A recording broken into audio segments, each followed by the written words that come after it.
Bienvenue au Salon Continua. On fait plusieurs rencontres de différents genres, poésie, art, aujourd'hui nature. Je suis un peu ému parce que je vois ce livre maintenant.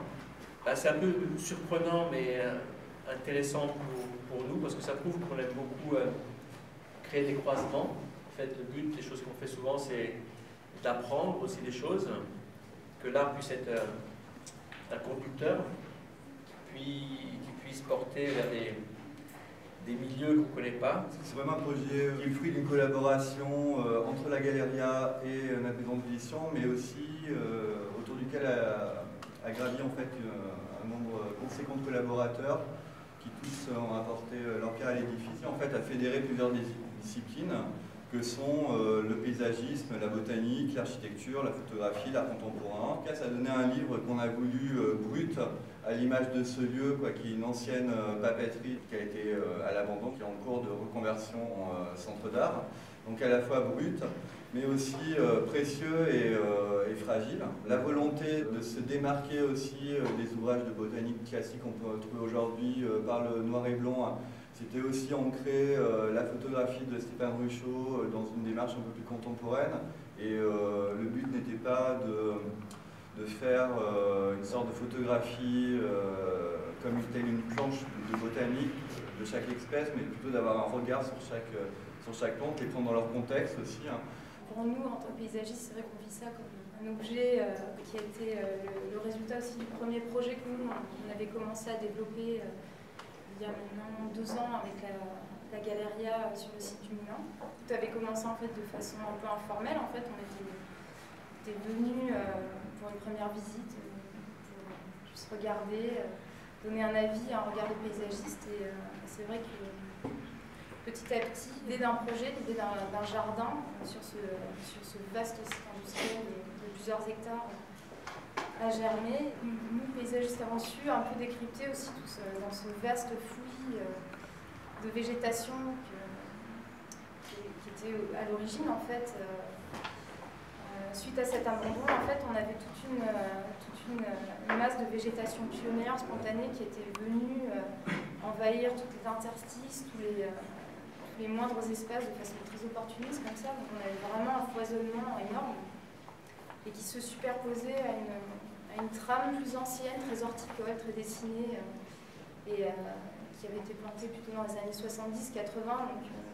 Donc on parle vraiment de ce que tu disais, Pierre, d'archéologie en fait. C'est-à-dire qu'on avait comme ça différentes strates qui se superposaient et qui avaient des limites plus ou moins confuses, mais qui restaient comme ça, un genre de palimpseste du site.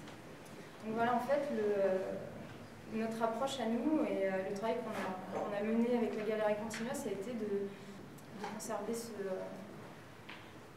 ce patrimoine botanique finalement, toute cette histoire, et d'en révéler les structures plus ou moins perdues, et de venir surajouter une nouvelle strate, une nouvelle couche à cette histoire avec sa transformation en galerie d'art. Donc c'était une approche très homéopathique, dans l'idée de travailler avec toute la végétation qui était déjà en place, de ne pas forcément ajouter. Donc voilà, enfin, tout ça pour dire que la flore, pour nous, c'est très émouvant parce qu'en fait, c'est une manifestation, un objet assez incroyable qui concrétise en fait tout ça, tout ce travail comme ça très, très modeste, très discret, qui a été fait de conserver ce qui existait, de porter attention à la petite plante, à la plante ingrate, à la plante commune, vulgaire, et à la fois à la plante un peu kitsch, à la plante un peu datée. Donc c'est vrai que tout ça fait un vaste fouillis qui devient un vrai patrimoine botanique.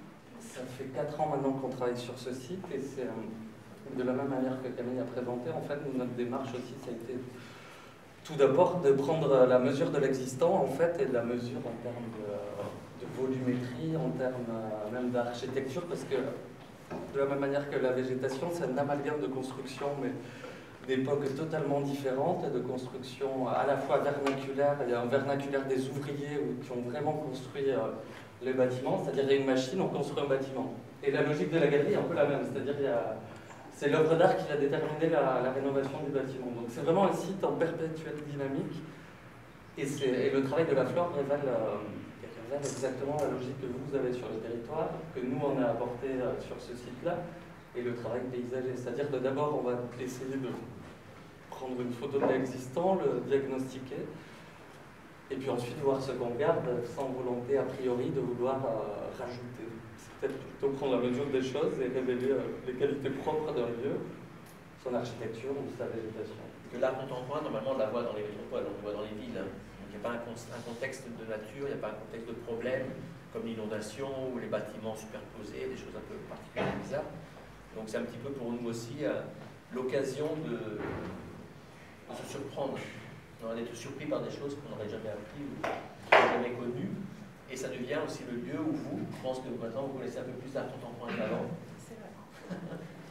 Donc c'est un peu ça l'intérêt de ce projet qui est à la campagne, qui permet de faire rencontrer des gens qui sont, comme on fait très souvent, les écoles viennent, les hôpitaux, les personnes âgées. C'est un endroit qui est particulier et inattendu même pour nous. Parce qu'on les France ne s'attendait pas de voir autant d'écoles, autant d'universités venir visiter le lieu, ou pour des raisons d'architecture, dans le futur pour des raisons de flore et de nature. Donc, ce qui ne se passe pas normalement dans d'autres lieux plus débutés. Donc c'est un peu un laboratoire ouvert pour nous aussi. Toute la logique est en place, en tout cas c'est pour ça même cette logique de flore architecturale et même de la galerie, c'est en fait c'est plutôt un protocole, et peut-être il n'y aura pas de résultat figé.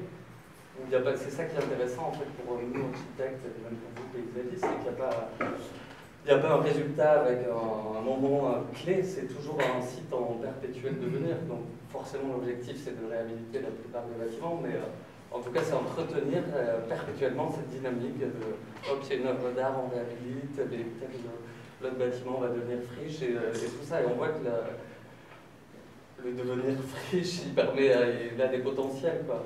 On le voit à travers la flore. Et donc, voilà, nous c'est surtout entretenir ce protocole mis en place et le déployer de manière plus ample. Mais en tout cas, la machine est en route. On est en train d'essayer de...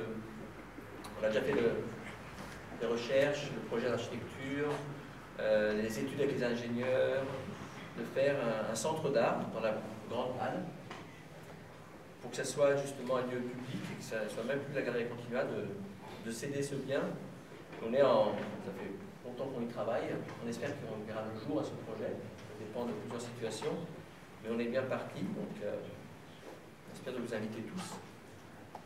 Si on intervient aussi, c'est pour canaliser ces dynamiques de colonisation complètement frénétique, en fait, qui peut paraître très lente, mais qui est un peu inexorable.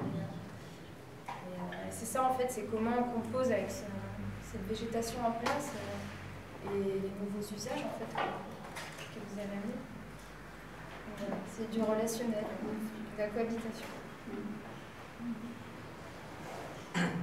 Et puis aussi, ce travail-là devient ressource de projet, en fait. Les plantes, vous parlez dans la grande dalle, en fait, là, on développe, lors de l'esquisse, mais sur le projet de rénovation du centre d'art, dans la grande dalle, justement en regardant l'existant, on travaille à comment développer peut-être de manière un peu plus ample un jardin intérieur. Voilà, donc c'est à la fois une cartographie du moment présent, mais c'est aussi voilà, une ressource de projet.